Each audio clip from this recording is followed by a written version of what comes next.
By the time it's all said and done, the U.S. will be expected to be contending for a medal. Certainly, if they're playing that gold medal game, a lot of these guys will have to turn around and go right to camp with their pro teams. Blue and white, the senior men's national team is wearing blue. The U.S. select team in white. There's Donovan Mitchell. Over to Kemba Walker. He'll take the first shot of the evening, and it's in and out.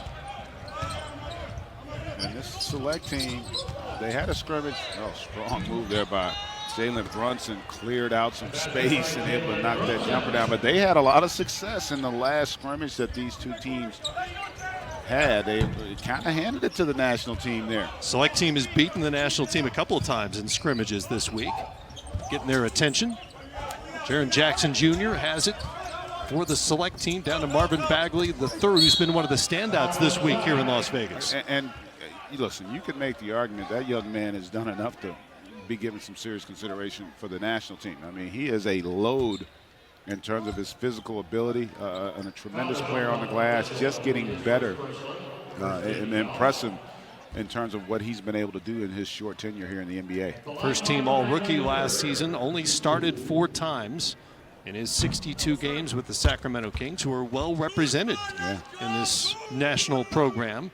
De'Aaron Fox was promoted early on in the process to the senior men's national team. Bagley is there as well. I feel like De'Aaron Fox is going to make the team. I mean, he has been as impressive as any guard here. And you think about the versatility. He can play really 3 positions, depending on if you want to go small. He's got tremendous speed. He can get after defensively, improving jump shots. So those are all the traits that Greg Popovich is looking for. Jaylen Brown in the post off the fadeaway. It won't fall. Bagley has it for the select team. Of course, Harrison Barnes, another Sacramento King. One of the few players on this roster who has senior men's national team experience, a gold medal winner back in 2016. Kemba to the rim. Great hesitation there, and really able to just freeze the defense enough to elevate for that finger roll. Jalen Brunson coming off his rookie season with the Dallas Mavericks after an incredible career for Jay Wright, who is on Greg Popovich's staff. Bagley goes to his right and beats Miles Turner for the bucket. And you didn't see a lot of him getting opportunities to be a scorer. Did a lot of his work with his energy and activity, and that's going to be an area where, a lot of times young, talented players aren't terrific scorers, but he projects to be a guy that I think is going to be a really good frontline scorer. As Jaylen Brown there slipped, trying to ward off Jalen Brunson, and turns it over. Bagley is Bagley is more skilled offensively than Kenneth Faried, but he could fill that role that Faried filled back in 2014, where he basically freelanced a little bit, crashed the boards a lot, and wreaked havoc. Yeah, listen, Marvin Bagley's got a chance to be a star in this league, and you're right. I mean, the beauty of his game is that you don't have to run a lot of offense for him. He's going to be incredible on the glass. I think he's going to ultimately become a good shot blocker. As Miles Turner there with the rejection, but he's going to get called for the foul. So I just feel like the sky's the limit for him. And for this young man, Jaren Jackson Jr. heading to the line, who had his rookie season cut short at Memphis, but showed tremendous promise there early on. Turner led the NBA in blocked shots per game, but called for the foul there against Jackson, who played just 58 games, as you mentioned a moment ago, for the Memphis Grizzlies before they effectively shut him down. Former Big Ten Defensive Player of the Year. And the White with the early 8-2 lead, so continuation of some of what happened during the week.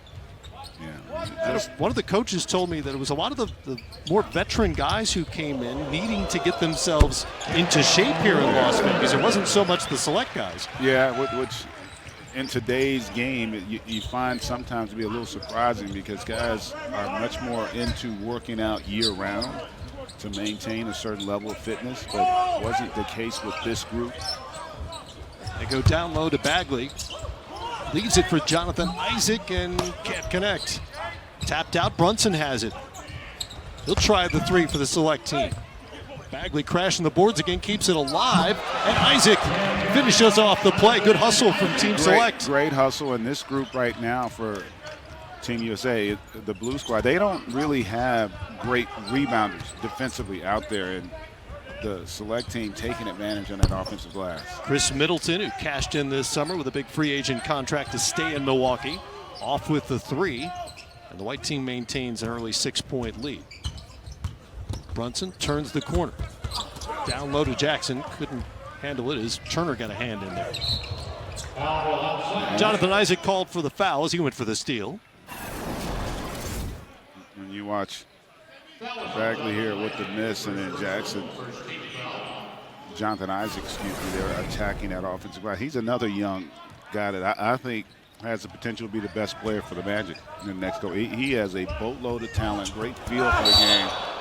Good find there from Middleton, forcing the foul on that alley-oop. Brown was up there, and Jaren Jackson Jr. was able to disrupt the play, but the foul is called, and Jaylen Brown goes to the free throw line. One of the 4 Celtics potentially on this roster. Marcus Smart is hurt tonight and will not play. He'll be reevaluated next week because of a calf injury. I'm still getting used to Kemba being a Celtic. Yeah. You know, when you said 4, I was like, wait a minute. 4? Yep. Yeah, right. Kemba's a Celtic now. So they all got together on Sunday for dinner here in Las Vegas. And the crazy thing is that Jason Tatum wound up picking up the check. Well, he's the youngest. Yeah, he's still technically, I mean, he's obviously not a rookie anymore, but, you know, he can use some of that USA basketball per diem. I guess Kemba Walker technically hasn't picked up a Celtic check yet. No. Hasn't cashed in on some of that money yet, but Mitchell for 3 from Kemba, and he got it. That's really good basketball there. Great movement without it by Mitchell, and great recognition from Kemba. And that's another area where this team still trying to figure it out. The chemistry not quite there, and it's tough. You know, a lot of these guys don't have a lot of experience playing with one another. System completely different maybe from what they're used to on their own respective teams. Turner knocks down the free throw line jumper. And the blue team takes a lead. Senior men's national team, 11-10. They were just going to divide up the 2 squads, not randomly, but mix them up and have a blue-white game where they just played each other. And now it's more divided between the national team and the select team. It's the way they landed here tonight. And I think that's smart because, again, you want guys to get familiar with one another and get more comfortable trying to figure out what their identity is going to be individually in terms of how they fit on this team. And the fact they're still going through the evaluation process and trying to make the final cut. Brown puts it on the deck, may have traveled, did travel. This is a turnover for Team Blue, and we'll take a timeout. Good start for both sides. White up by 1 over Blue. What about this opportunity to represent Team USA has kept you so committed despite this rehabilitation process? Because we're not just playing for us, we're playing for our country. And, you know, all us Americans, you know, we're proud to, you know, represent our country at the highest level. And, you know, we know the world wants to always, you know, beat us in this level. And I think the sport world, that we got to keep our dominance, and that's why I want to stay committed to it. You have the opportunity now because you are what I hate to call you the older veteran. It's okay. Veteran's better. Veteran's older. Better sounds better. Surrounded by so many young players, and you said it yourself, you do have the opportunity to bring a level of leadership here. What is it that you would want to say to those younger guys? You know what? I think just to understand that every single night that we have to sacrifice. You know, this is not your team where you're shooting 20 times. You're playing 38 minutes a game. You're playing a 40-minute game. You have to go out and give everything you can for the 8 minutes you can or the 10 minutes that you're getting, and be able to just sacrifice. And that's the one thing that, you know, these guys got to understand, that you're not going to be the man. You just got to sacrifice and do whatever it takes to be a team and come together and play for your country and play for each other. You do that well, and it's great to see a post-champagne shower. You know, I still got a little bit of a smell on me, but it's all right. I'll let you get back to the bench. Thank you. I appreciate it. It's Kyle, guys. That's an odor you don't necessarily want to fade. Right after a championship, the champagne smell. At least a hint. Your just friends might want it to fade. Yeah, that's all right. You might want to keep it on. As a champion, you can savor it, though. Yeah, no, what a tremendous season and experience for Kyle, having won that world championship. And how about his performance in that 6th game? You can see the splint there on that thumb. Hopefully he's going to be able to get cleared and be able to participate, because he would be a welcome addition to this group. Won a gold medal in Rio in 2016. He had surgery in mid-July on a torn tendon in his left thumb. He suffered that injury back in the Eastern Conference semifinals and said through the finals basically couldn't feel the thumb. I think I did that game, and it was scary at the time because obviously with those kinds of injuries, that could derail you. But man, he is a tough guy, tough competitor, fought through it, and arguably had his best game of the postseason when it mattered most in that closeout game against the Warriors. Derek White with the floater. He is impressed this week in Las Vegas. Had a coach tell me he thought he was the best guard here this week. He's been terrific, and he's you love about him is the versatility. He can make open shots as De'Aaron Fox there gets a nice little roll. Solid defensively, and again, he can play multiple positions. And knowing Pop's system already, I think that does give him a decided advantage. Had a breakout postseason in that series against the Denver Nuggets. There's Kuzma coming back the other way, goes to the half hook, nearly got it to fall, and Torrey Craig comes down with it. 4-team select. Pat Connaughton now. Crossover and finishes with the right hand on the left side. Pat Connaughton on the board now. And how about Pat Connaughton? Had a terrific season for Portland. Ends up making it all the way. I'm sorry, from Milwaukee. Ends up losing in that bitter series against Toronto. But he had some solid moments for the group. They'll be a new look team. They'll have Lopez back, but Malcolm Brogdon no longer part of that roster, headed to Indiana. Speaking of the Bucks, on cue, Brooke Lopez scores, and not only they'll have Lopez back, they'll have two Lopez's. Brooke and Robin. They've played together since college. They've got the whole set. Josh Collins now. That's a kickball off Lopez. I wonder if they're going to live together. I don't know. There's some legendary stories about Lopez battles and scrimmages in one-on-one games, as you see Connaughton score for the select team. Cross Joe Harris up on that yes, one, he didn't did.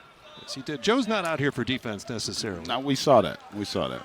He definitely can shoot it with the best of them, though, and that's going to be his calling card. But having said that, even though they need the shooting, you can't become a liability defensively. He's going to have to be able to not be a negative player on that side of the floor.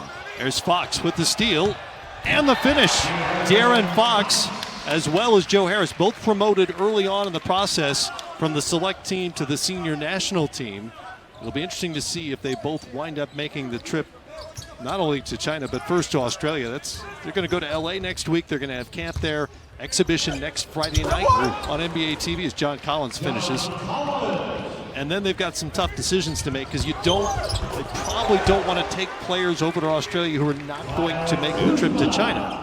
Yeah, that's not an hour flight. No, that's for sure. No, that's a long trip. Sad flight back from Australia if you get cut. Especially if you went for a day or two.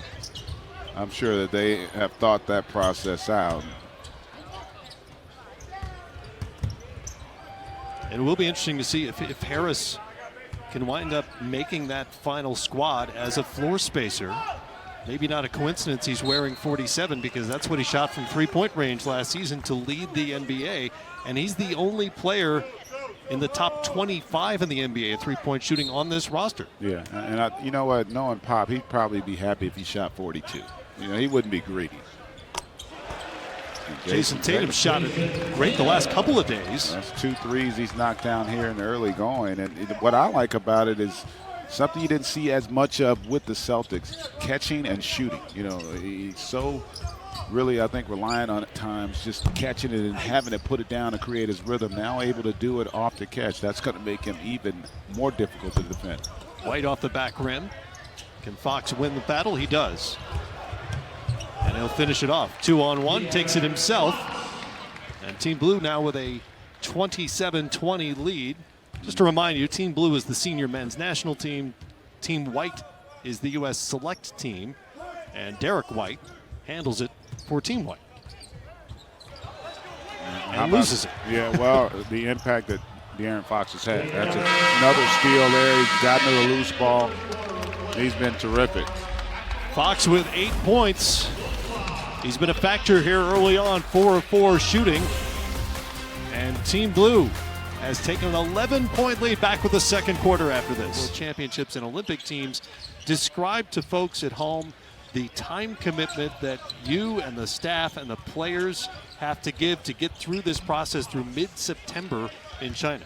Yes, it's a pretty demanding schedule when you think about it. First of all, the week here in Las Vegas, we'll break for a few days, go to Los Angeles, practice 3 days, play against Spain before we depart for Australia, 10 days, 3 games, a lot of practice, and then we finally get to China, and the games really count. Amazing. We were talking to Greg Popovich yesterday about what he prioritizes as he tries to pare down this roster to 12. In your mind, if you're looking at certain qualities, what's most important to you for the FIBA game in particular, and based on the personnel you have right now? You know, you always start with character. You want good people. Let's start with that. And then you deal with the cards you're dealt. You know, you look at your talent. What are the assets we have? How can we win? What players can come together to help each other give us the best chance to win? So what do we have? We have athleticism. We have youth. We'll use our depth. We could do that. I think there'll be adequate shooting. The question is on the bigs, are we going to be able to compete against certain countries who have legitimate bigs? And so that's one of our challenges. And there's not much separation between a number of players, which means they're all good. And so we argue every day, you know, in terms of roster, but we don't have to make a decision until 48 hours before the first game in China. We don't have to cut down, so we're going to take our time. You know, talk a little bit, Jerry. Yeah. You've been with this process forever, it seems like. But sometimes it does seem. But the evolution of the game, how it's changed so much from, you know, in the 90s, and now how the court's gotten so much bigger because of the implementation of the three-point shooting. Well, the three-pointer changed the game, obviously, in a huge way. And you both recall that in the early 2000s, we changed a number of rules in the NBA, which changed the game for the better.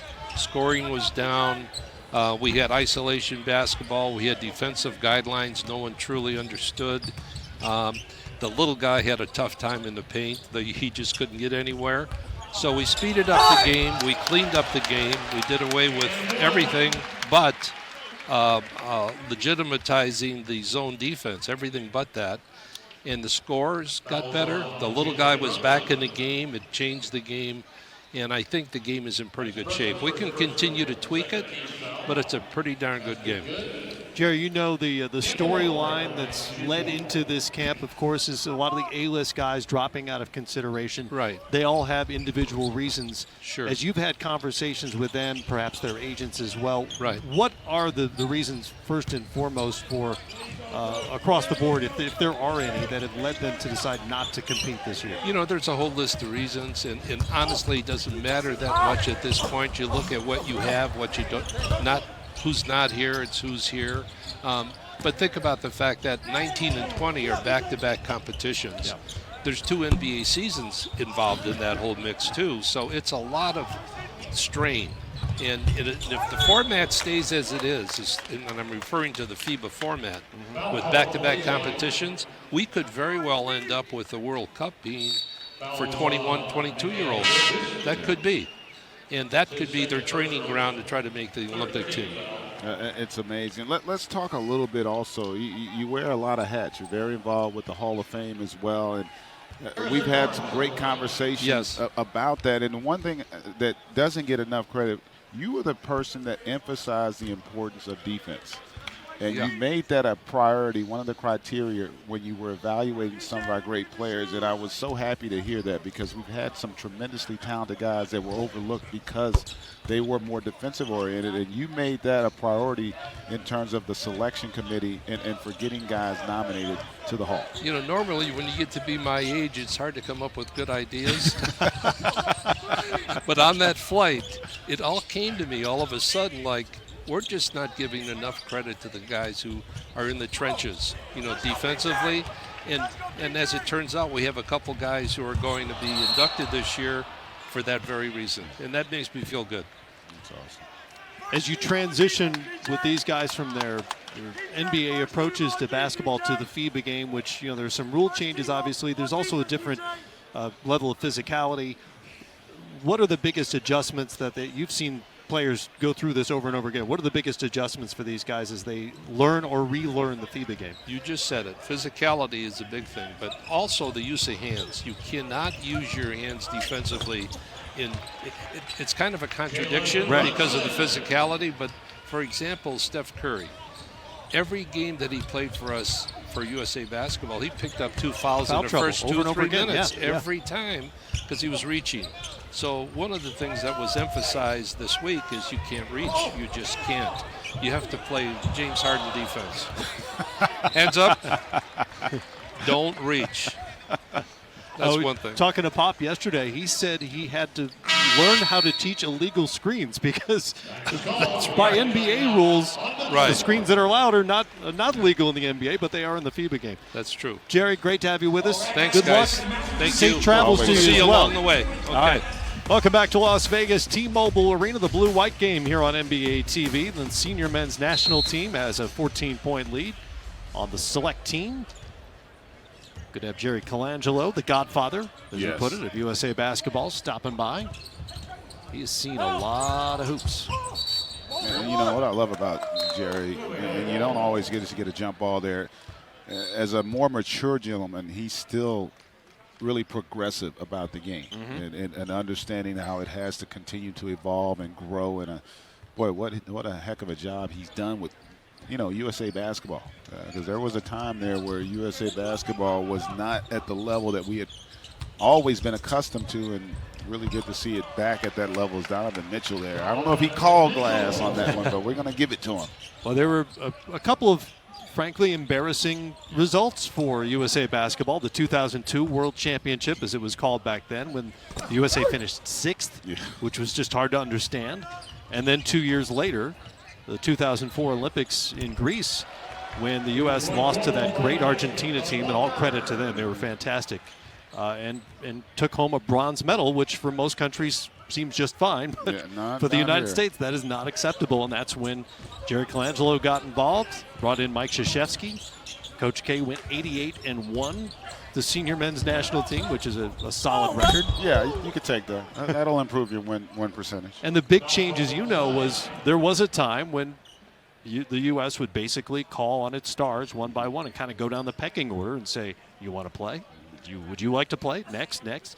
And since then, there's been more emphasis on putting real teams together. Yeah, and I think that's the most important element of that. And listen, it's a twofold dilemma or a situation in essence. When you think about the rest of the world after the Dream Team, they were inspired by the game, and they elevated. And that's why we have so many incredible talents in the NBA from the international ranks. And it also forced us to get rid of the complacency and say, hey, you're right. We got to start putting teams together, not just talented players, guys that fit, guys that can do the variety of things that the international game called for. And it's been wonderful to watch, and I'm excited about this group because there is some uncertainty. You don't have that star power that we've grown accustomed to seeing here since Jerry's been in charge of USA Basketball, but and it's going to give us an idea of how much our depth has grown because of this roster. Not one that, you'd probably have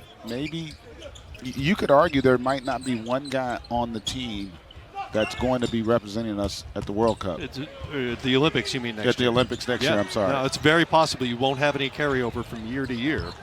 And by the way, the rest of the world's not feeling sorry for the U.S. because some of these, MVP, multiple all-star types have declined to play this year.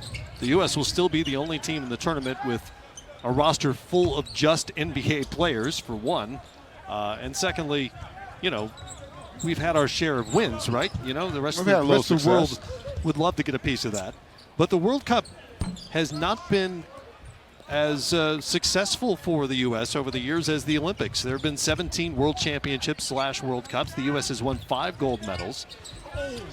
Yugoslavia, which is a country that hasn't existed since, I believe, 1992, also has 5. So the U.S. is not even the clear leader in terms of gold medals in that competition. Senior men's national team with a good start here in a 19-point lead. And Thomas Satoransky.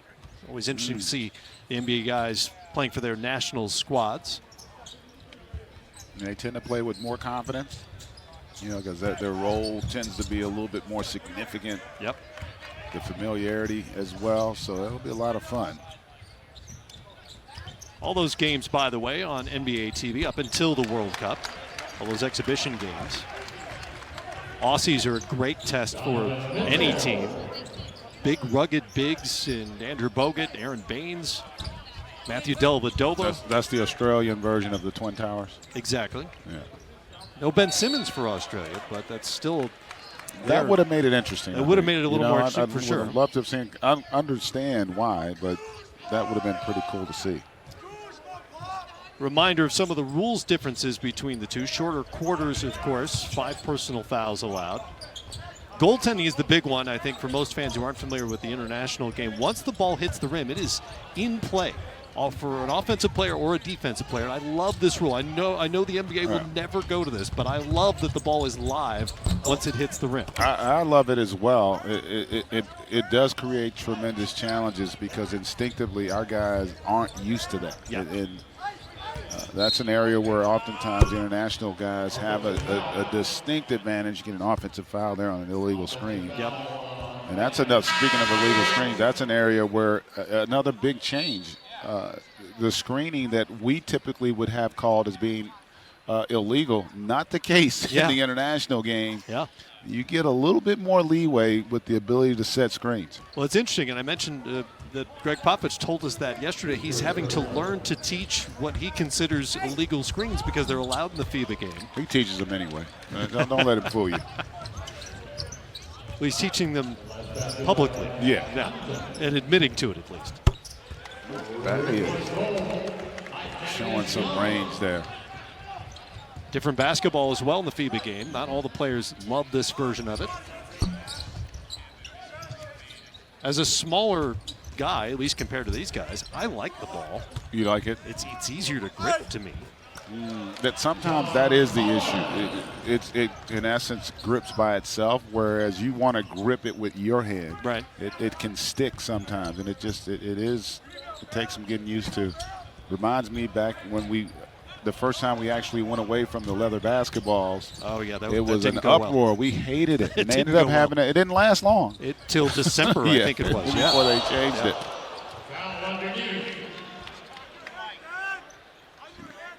That was almost a highlight. Almost. By the big fella. Jared Allen has had his share of highlights in the NBA, including some noteworthy blocks. Blocked a LeBron James dunk. That's only happened 9 times in James' career. Got James. Where'd you get Harden. that stat? Did you come up with that stat? I got a lot of stuff in front of me. Yeah, Justin get that for you. No, I found that on my own. Oh my goodness. What brought that to your attention? What made you think I was about just that? thinking he's had, in his short time in the NBA, he's had some spectacular Yes, dunks he on has. people and blocks against star players. Anthony Davis is one of his victims. He got Joel Embiid with a dunk in the postseason. There's Tatum for 3. Man, Knocks I love down this another part. one. Ooh, I tell you what a beautiful sight. If you're a Boston Celtic fan, you've got to be thrilled right now to watch the way Jason Tatum is making the game easy. A beautiful find. White there getting it down low to Collins. John Collins from the Atlanta Hawks. His teammate Trae Young was here in Las Vegas but had an eye injury, minor eye injury, but that cut short his camp, so he's not with us here tonight. How about this is a perfect pass from White to get it up to Collins on the finish. Obviously, Trae Young earned a lot of attention in his rookie season with the Hawks, but John Collins has really come on. He was their leading scorer and rebounder, improved his scoring average by 9 last season, nearly a 20-point game guy for the Hawks in his second year. And in a lot of ways, I thought he would get more consideration for most improved. Just an incredible year. And I think also, let's give Trae Young some credit for that as well, because having the point guard play that he brought to the table, I think made the game a little easier for Collins. It's a great lob dunk combination.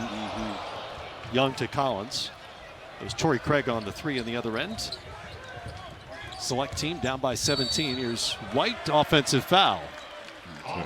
De'Aaron Fox is, in my mind, he's already made the team. I mean, he is such a difference maker on both ends of the floor. And I love the fact that his decision-making has just gotten so much better, continuing to work on that jump shot. But defensively, he's a disruptor, physical, gets after it, and just a blur in the open floor. Yeah, Pop says he shoots it, quote, well enough, and cited his incredible speed, his words, as one of the reasons he's here.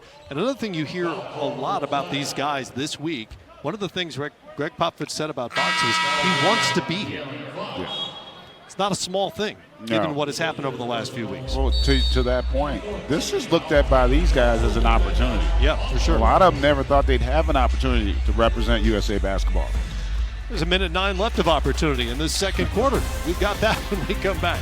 Always lopsided for the U.S. 42-0 with a point differential of about 26. Yeah. That's I guess that would be called dominant. That is dominant, yeah.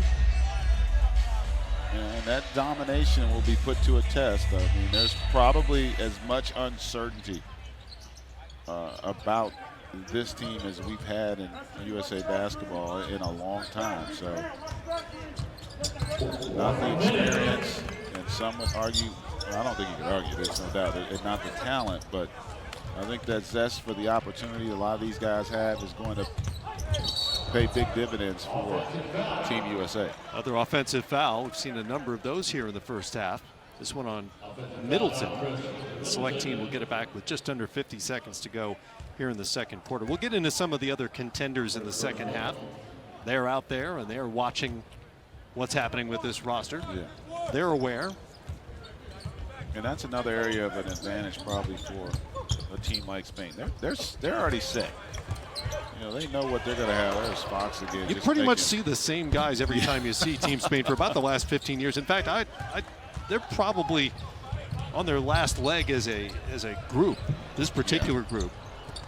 Pau Gasol's no longer part of this team. Marc Gasol's still there with the Spanish team. Derek White, with the shot clock off, has it for the select team. Well, I like the response that the national team, the blue team, has made after being embarrassed a little bit, I'd have to say, by the select team. They've come out here after a slow start, and they have been really good defensively, terrific in terms of their passing as well and ability to shoot the three. 1.2 to go. Collins got a hand on it. It goes out of bounds, and the first half comes to a close. Your position of comfort to now where you're playing with a lot of guys. You not only learn a new system, but sometimes you end up with a new role and have to be, you're asked to do some things that maybe aren't your strengths, but you have to make that sacrifice in order for the good of the team. Well, I think, that's a great point, because when you have the star players, the roles are already defined, right? So this is a young group. I think it's good that they have all this preparation time to let that thing play out. Just watching a few practices, I think what's going to be really important, too, is a guy like Donovan Mitchell being able to score the ball but also play some point guard, be a distributor as well. Kemba Walker's going to have to get in there, force tempo, get out there and score the ball. And at some point, depending on who they're playing, those bigs, I think they're going to be more of a, rim runners, roll to the rim, put pressure on the rim, and open up the three-point shot. Because international play, the three-point shot's going to be a big weapon. Absolutely. We were talking to Greg Popovich yesterday, and it's interesting to me that they're already thinking about potential opponents in terms of who's going to wind up making this squad, and they're thinking about Serbia, and they're thinking about Spain and France and those other heavy hitters. That means they're thinking about Nikola Jokic, and they're thinking about Marc Gasol. So they have to consider what bigs and what types of bigs they want to keep on this roster. So I think, from that standpoint, you talk about Jokic, if they can run the offense through him, so you've got to defend him all the way out to the three, control him in the post, so be physical enough, and then also maintain your offensive production. Yeah, and you would also think with a guy like Jokic, you want to attack him offensively as well, because he's going to be such an integral part of what they do. And that's a great point. The advantage in some respects, Chris, that we have as USA is all those teams are already set. Like, they already know their complete roster. They know what their tendencies and skills. We're still in that process, which in some respects might benefit Team USA from a preparation standpoint from their opponents. Well, I think the scouting they've been doing, I talked to Jeff Van Gundy as well. They've really been watching a lot of film to not only to select the team, but also how they're going to play. I think you're going to see a lot of, different game plans as it goes, on each opponent. They're not going to play the same way, but I think they're going to have a versatile roster where if they play small, but they're still big enough to rebound, play defense in the post, and then maybe expose them, like you said, put Jokic in high pick and rolls or trail, maybe play a Kuzma at a trail 5, right, and put pressure on him to defend. Most of this is basketball, right? You've been playing basketball your whole life. Either you go to the gym, you roll out the ball, you play, but there are differences in the FIBA game. What do you notice first and foremost when you're transitioning from your NBA team to FIBA competition? What are the things that potentially trip you up or you have to adjust to? Well, I think over time it's gotten closer. So I can go way back to 1984, which unfortunately is a fact. So I can't deny that. You can look that up. But back then, the biggest that we used to go over the rules a lot, and it was where the referee didn't touch the ball. That was a big concern of ours, where they take it right out and score quick layups. I think now probably the biggest difference, Greg and Matt, is the physicality. I think they're more physical internationally. And the other thing we have to be careful for and be ready for and prepare for is they're going to show a zone.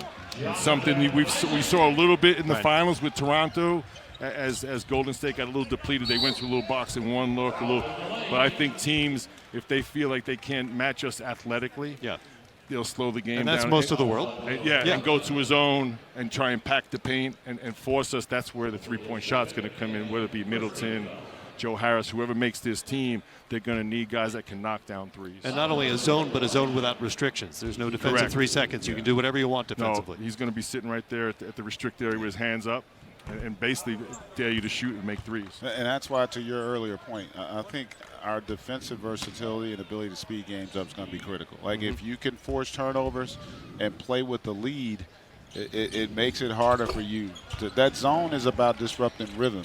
And if they get up, now that's a big concern, because even though we've got some guys that can shoot the three, we're not necessarily a three-point shooting team as what we're used to seeing in international competition. This is, we got a couple guys obviously can do it, Chris, but that's not necessarily the strength of this group. Well, I think going in, we don't have that guy that if we're down 10, KD is going to come in, knock down 8 threes in a quarter, or Clay or Carmelo, guys that have done that in the past. Like you said, Greg, we want to play with the lead, but also really disrupt their offense, because historically those European teams, they play together much longer than we do, so we're just getting together now.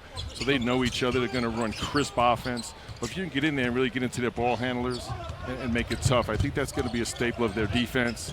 And then offensive, really old school ball movement, man movement, kind of like San Antonio plays. Like we mentioned earlier, from good to great. Right. Hold it for a half second, get rid of it, do something with it. Yeah, that's their rule.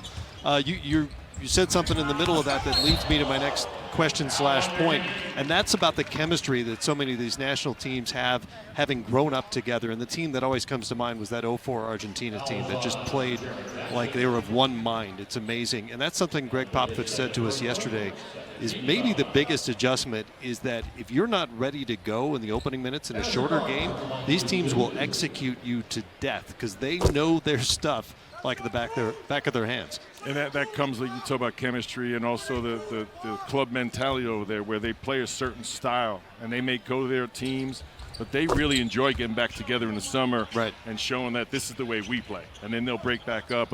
Serbia's been like that for years. You played internationally. They move the ball, they share it, and they just know where each other are, because they've been playing since they were kids together. It looks like the blue team hasn't been as good here offensively in this third quarter, but still sustaining that lead. And have any of the guys that you've watched a little bit of the practice, anybody come away that just really impressed you? As I was talking with Steve Kerr, and the first thing he said, he's like, Donovan Mitchell has been incredible. Well, that didn't surprise me, because he's been pretty incredible throughout his his short NBA career. But what was really impressive to me was, especially yesterday, he played a lot of point guard, and he was just creating for his teammates. It was just beautiful to watch. We know he can score, he can bang threes, play above the rim, and defensively, he's a really physical defender. But I was really impressed. I thought that's a key piece for them, being able to throw him at the point guard position and create, maybe have Kemba play off the ball a little bit and bang threes. It'll be an interesting guard combination, in that just projecting, it seems like the most likely pairing to start for Team USA would be Kemba Walker and Donovan Mitchell. And you talk about the shorter game, Greg, too. If you get a nice lead, maybe you want to go to a bigger, more physical, defensive-minded lineup. And with that, you're not going to lose scoring with Donovan Mitchell playing the one. Middleton couldn't connect on the reverse, and back comes the U.S. select team. Now, what are you doing with your time now, since you're not coaching right now?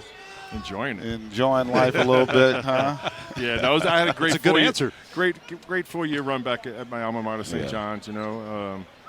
If I would have got a guy like Cole Anthony, maybe it'd still be there.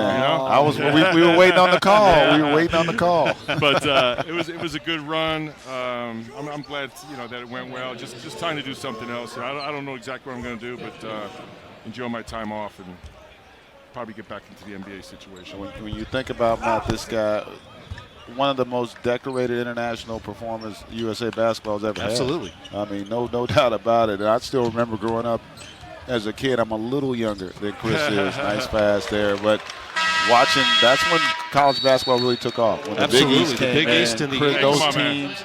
That was an incredible and you run. guys took it to another level, UNLV, because that was an NBA team. Yeah, that it was a lot of fun. That was great to watch. We've been blessed, brother. Absolutely. Molly, great to see you. Man, my pleasure. Appreciate it. Jay, Chris good luck Small, to the you. Hall of Best Famer, of with Cole. us here on Thank you, NBA man. TV. The Blue leads it by 18 midway through the third. Dr. Answorth Allen. I work with the Nets.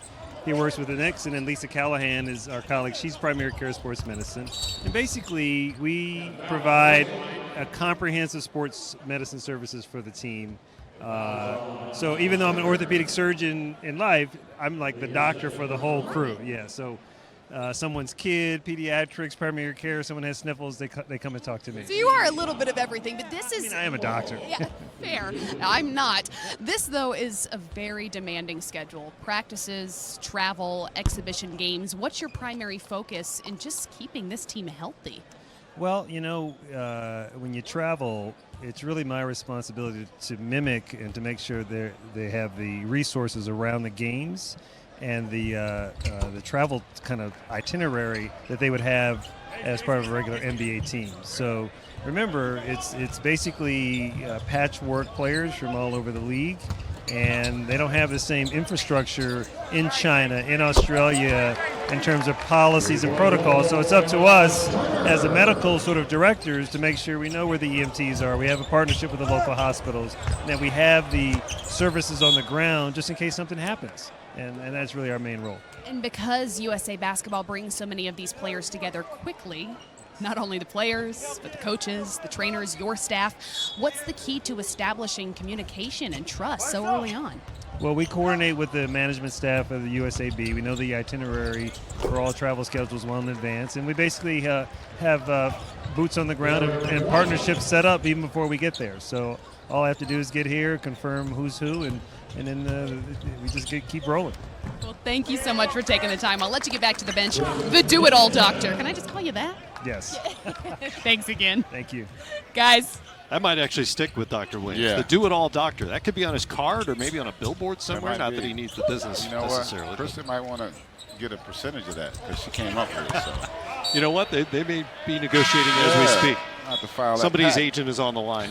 A little bit of a slower start here to the third quarter. And by the way, I was going to make the point, Dr. Williams is also part of the continuity that USA Basketball has established under Jerry Colangelo. I've talked to him 2 or 3 times during the mini camp shows we've done going back to the World Cup in 14 and the Olympics in 16. He's been around a while as well. It's all part of the philosophy of a program, a comprehensive program they've built. Yeah, to your point, you think of, you got the national team, but you have a lot of select teams, the under 19, under 18, and they basically all try to emulate what we're doing on with the national team, which gives you that continuity, not just in terms of medical staff and everything else, but preparation, approach, philosophy, all those things. And I think that's one reason why we've gotten back to that world dominance that we had for so long. And as a USA fan, obviously it's a lot of fun to watch. PJ Tucker with a 3, and so the senior team is now 9 of 17 from the three-point line. Perhaps allaying concerns about their outside shooting, at least for the night. Mitchell makes it 50%, now 9 of 18 for Team Blue. if they shoot anywhere near, how about that block? Great defense. Tatum to Mitchell. And an awkward finish. It wouldn't fall for him. Torrey Craig brings it back for the select team. Torrey Craig, great story. Out of South Carolina upstate, played in Australia for 3 years before he made his way to the Denver Nuggets. Tatum and one, count the bucket for Jason Tatum. So Jason Tatum's been impressive in this game. You know, he shot it initially well from the three off the catch and shown us some flashes defensively as well. Former Duke star entering his 3rd NBA season from my hometown, St. Louis, Missouri. St. Louis. I tell you, it's going to be interesting seeing that Celtic squad, the revamped Celtic squad.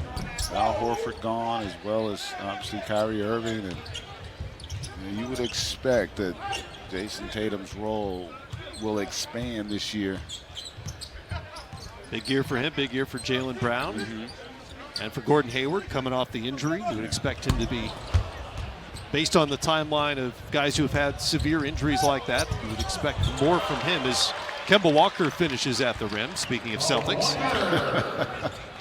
It's going to take a little while to get used to that. I was thinking the same thing, man.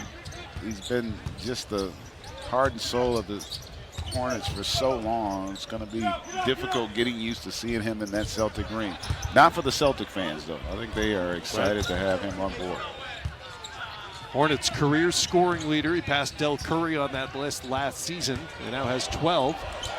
Leads all scorers. Tatum with a nifty finish. Going to the left hand. Scoops it up and in. And we have a timeout. 13 now for Jason Tatum off the bench. And a big senior national team lead. In that first half off that catch and shoot triple. So he is definitely expanding his game here early on in his NBA career. Been a better three-point shooter at the NBA level than he was in his sole season at Duke. And he has not played for the senior national team before. Maybe not a big surprise. He's only 21. But he does own gold medals at the under 19, under 17, and under 16 levels wearing the red, white, and blue. So you're saying he's already got some jewels. He's got some hardware. He's got some hardware at home. Got some gold. Got some experience under his belt, playing the FIBA game and succeeding at it. We saw earlier his former college coach, Mike Krzyzewski, who used to head up Team USA in attendance here. I'm watching one of his former pupils. Stopped by earlier this week as an advisor, basically, being around to answer any questions that Greg Popovich and the staff might have about how to go about this. It's amazing, read this week, that they had never met until 2015 when Pop was named his successor. Yeah. You just sort of assume that the basketball world, everybody knows everybody. It's small. They knew of each other, of course, but they did not have that personal connection, which it was odd. I was shocked when I heard that as well. Two of the greatest basketball minds this game has ever seen, no doubt about it. And the other thing that's great, Pop, how excited he was to get this opportunity. You think about all he's accomplished at this stage of his career. And now at the helm is Kemba doing what Kemba does. Kemba Walker heating up here. He's got 14 now for the senior team. And Greg Popovich's affinity for international basketball and his country obviously goes way back. Played for the Air Force Academy, served 5 years in the Air Force, during which he played for the Air Force team, which traveled around the world. Gained an appreciation for international basketball then, and then when he got his first NBA coaching job with the Spurs back in '88, under Larry Brown, he convinced Coach Brown to let him scout a European tournament, which people weren't doing back then. He said the only other NBA face he saw at this particular tournament was Don Nelson, who was there for Sharunas Marciulionis, who's kind of started the wave of European players coming to the NBA. And he saw those great Yugoslavian teams with guys like Drazen Petrovic and Vlade Divac on those squads. Tony Kukoc. They had some great teams, Yugoslavia. And he just fell in love with that style of game. And he's been a part of USA basketball as an assistant and now as the senior men's national head coach. And really, if you think about it, I think Pops is responsible as any coach in the NBA for how the game is played at our level now. Absolutely. He was the one that one of the first ones to really get away from the ISO and bringing in movement and spacing. And embrace the corner three before most teams were doing that. And now it's, kind of a foregone conclusion that's the way the game is played. But, he had a lot to do with it. And still showing that passion. You wonder how long will he continue to coach with all he's accomplished at this stage of his career. Tatum's feeling it. That one rattled out. Pop's still widely regarded as the best coach in the NBA. 5 championships and the most wins with a single team in NBA history, more than 1,200 of them. Tatum nearly undercut by accident by Jalen Brunson. Otherwise, perhaps a spectacular finish off the pass from Harris. That's a play there. Joe Harris, you got to just hold on to one more count. You didn't force Brunson to commit to you, and that's also could have just gotten a layup. Yeah, the layup was wide open, but he'd already made up his mind he was going to throw the lob. Tatum now 6 of 8 from the field, and with that free throw sitting on 16 points.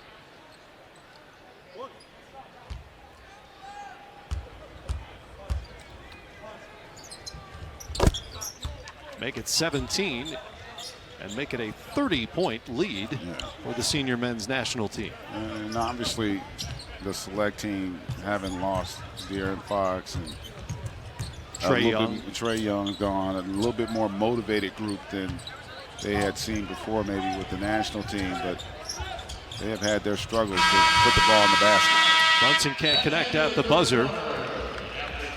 And the blue team cruising on their way to Los Angeles and the next phase of their journey to the World Cup in China. They're shooting nearly 58% from the field, and it's a 30-point lead through 3. A program dedicated to youth, and the youth are taking very much advantage of it because basketball has been a vehicle for me. It's been a vehicle for a lot of things that help me open doors, and it has opened doors globally and more so here because kids are now attentive to fulfilling their dreams, and basketball, the NBA kids have allowed that to happen.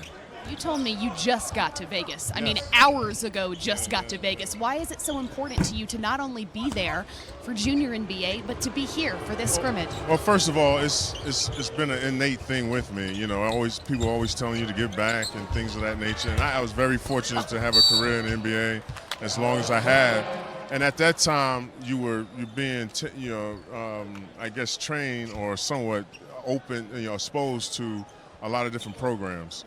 And now that I'm still able to do that, to have some type of platform and have some type of recognition, I always give off court. And so with the Junior NBA, with this new stance, and USAB basketball with influx of new players, international players, I mean, it's you can't say no to it. So I've been doing it a great deal, and I enjoy the travel.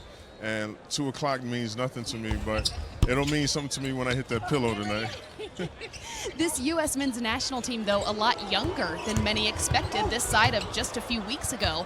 So if you were to impart any wisdom in some of these younger players looking not only to make a name for themselves but to represent their country, what would it be? Well, I was fortunate to do it when I was an amateur, and I was a young cat, too, at the same time. But these guys are more athletic, and, again, basketball has grown so much. I would tell them to take advantage of all the opportunities. If you have a chance to make a team and play for the USA and represent the country, by all means do it. I mean, I know there's some guys that say no to it and things of that nature, but these young guys, they get the exposure, and the more they play, the more opportunities they have to get even better. So, and a chance to have a rapport among the fans and the people that watch them both here and internationally. So. I give kudos to them and the coaches and the NBA for just allowing the other guys to have a second chance. Sam, thank you for taking the time. In less than a quarter now, you can get some rest. Nah, my eyes are still wide open, still wide shut. All right, guys. You NBA guys, though, you understand how to travel between time zones better than most humans. Well, yeah, our travel schedule, you think of all the major sports, and football is only going to travel once every other week in essence, half the season. Baseball, they're going to travel, but they're going to be where they're going oftentimes 3-4 days. We may be in 3 cities in 4 days, and obviously we typically leave right after, and you can be in 3 different time zones over the course of that as well. So it is a challenge, but it's, as you say, you adjust. You kind of, it becomes a way of life. Sam said he was fortunate to have as long a career as he did. He was also really, really good. Yeah, Sam was a great player. Close that mic. Is that mic open? We're dunking. We're dominating. We're back with more here in the 4th after this.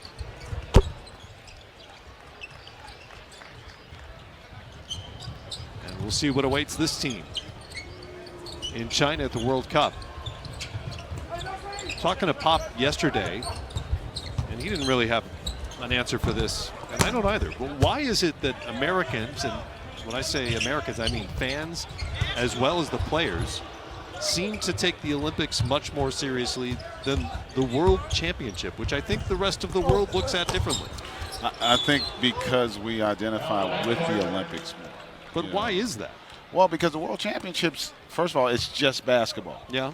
And when, for me growing up, I didn't think about the World Championship. The Olympics, I was I didn't aware of either. it, right? Yeah, you but were I'm not aware sure of why. it. Well, we didn't televise it. When we were kids, first of all, we didn't see much television. No. But we saw There wasn't the much Olympics. on. No, it wasn't. There weren't many channels either, unfortunately. But, you know, the Olympics just is kind of like the cornerstone for sport internationally. And I just think that's takes priority. It's a part of our the cultural fabric of America. And I prefer it that way personally. I mean, the World Championships are obviously very important. Yeah. But it's just nothing like the Olympics. No, it's clearly the case for just about everybody, fans and players. The rest of the world, in terms of basketball, I think they look at the World Cup maybe a little differently than we do. It's certainly true in soccer, where the World Cup is every bit as big as Olympic Games. No doubt about it. Kyle Kuzma giving the fans what they want. They've been saying Kuz for the better part of 10-15 minutes now every time he touches the ball, and he delivers.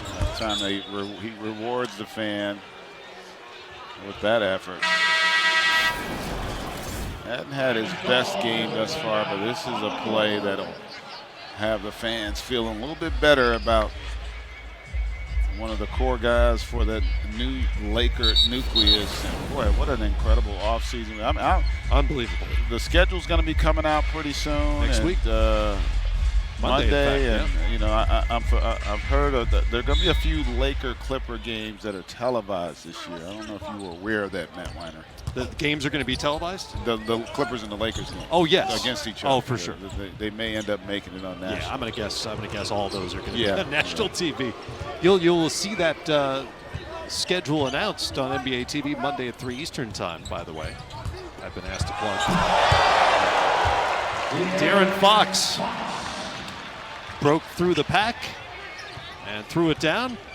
88-55 now. And Team USA, just a different energy and activity level when he's in the game. Yep. Made a real impact. He had a couple of steals, couple of blocks in that first half. Led to some easy buckets.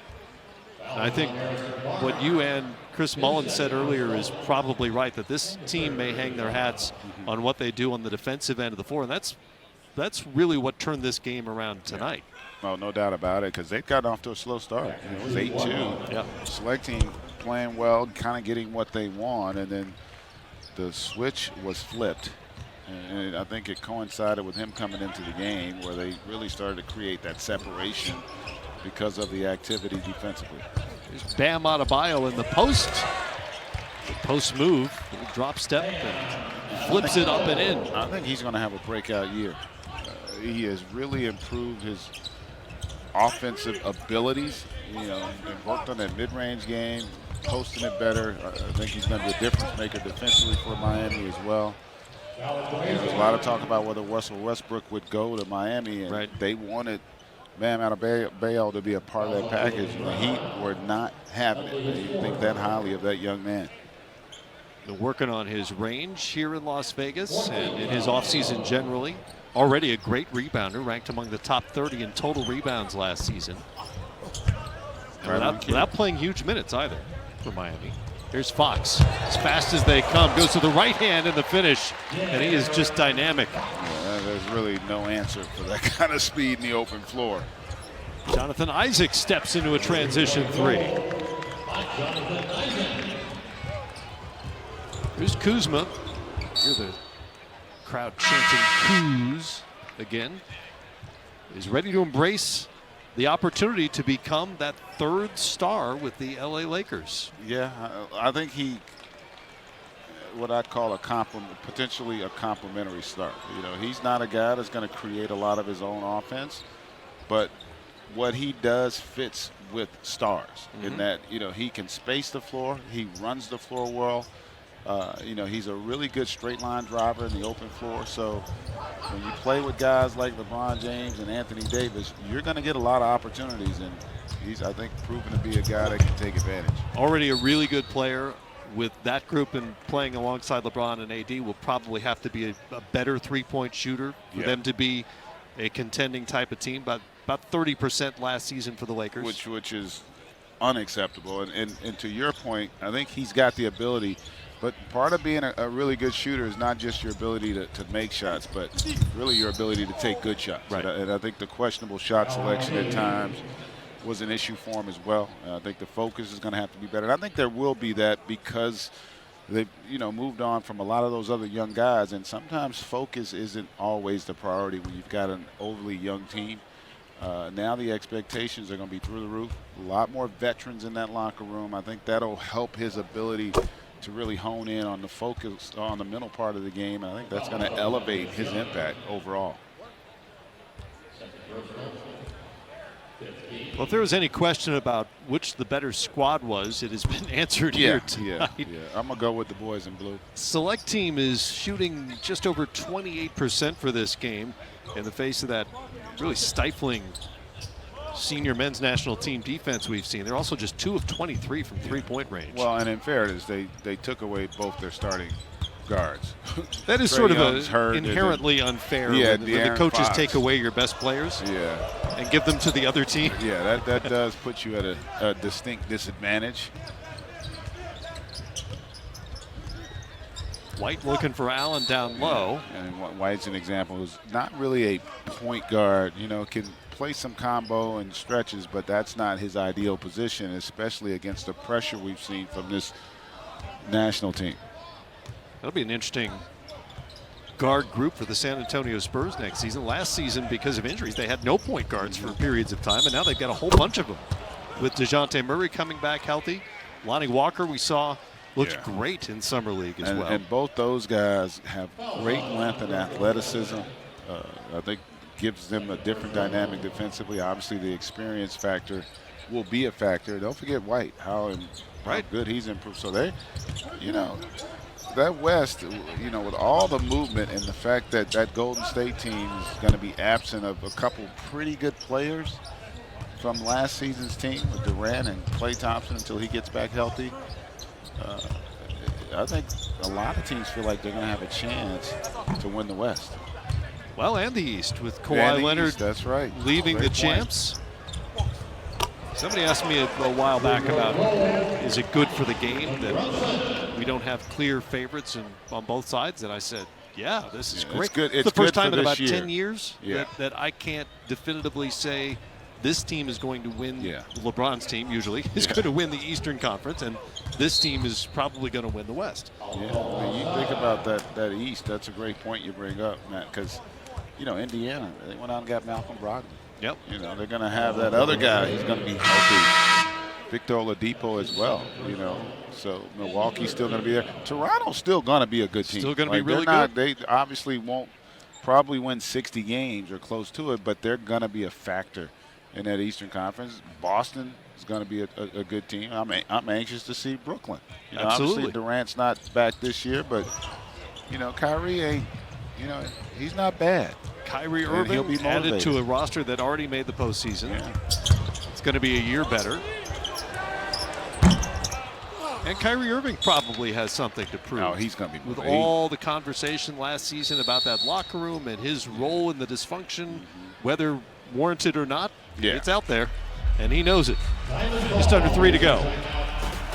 senior team in control. Defensively tonight, which is really the staple of this team in this game. I thought defensively they really got after it, defended the three well, and then took advantage of it by getting in transition.